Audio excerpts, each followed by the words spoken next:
You're also killing it on Instagram. Like, that's been going well. Yeah, I don't know what it was. I guess like when I started, I've been actually like posting and trying as an Instagrammer instead of just using that to talk to friends or like as an extension of YouTube, like actually trying on that platform for like a year-ish, I think. And I don't know, I saw like reels and no one was doing that for like Lego at the time, or it just wasn't as popular. There weren't many people doing it for Lego. So I was like, hey, maybe I can do this for Lego. I saw like Harry Potter people and Funko. And so I was like, okay, let's try this out. Like it'll either be really cringy and I'll do it once and it'll be over, or it'll do okay.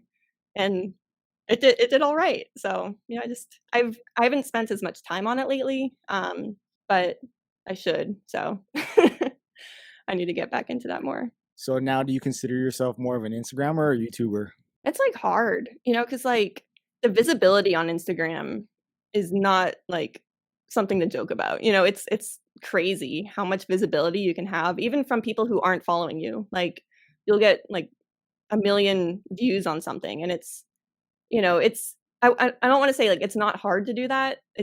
But it's a lot easier to get 1 million on that platform than almost any other platform, like maybe TikTok, but I have more on Instagram, so I don't know what the difference is fully. I'm still like trying to figure out TikTok, honestly. It's kind of like a weird thing, but like yeah, like the visibility over there is just insane. And I get recognized more in public, or like just people be like, "Hey, I know you from Instagram." And I'm almost like, "Oh no, like I work so hard on YouTube. That sucks. Like please recognize me from YouTube." It's like, "No, I'm a YouTuber." But Do you think they're worth the same in views? no. Like what's your basis on that? I mean, you can be nobody, like starting out day one and you're like, "Hey, I have this fun idea for a reel." And you post it and it gets, I don't know, 50,000 views. Like if you know what you're doing, like you have to make something interesting or have some sort of hook, something where it's like it makes you stay there for 5 seconds to like see what their answer is or what they're actually saying.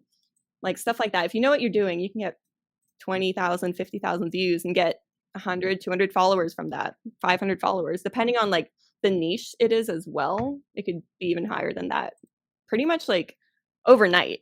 Whereas YouTube, oh my gosh, like when you're starting out, if you get 100 views, I would count that as a win on your first video. Like it's so different. Like you don't get picked up the same way. Like 50,000 views or like 20,000 on Instagram for me is kind of like baseline.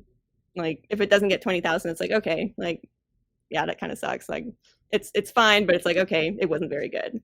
Whereas YouTube, if I get 20,000, I'm like, cool. Like that was a good video. It made it nice. And then We're anything talking about long like, videos, right? Not shorts.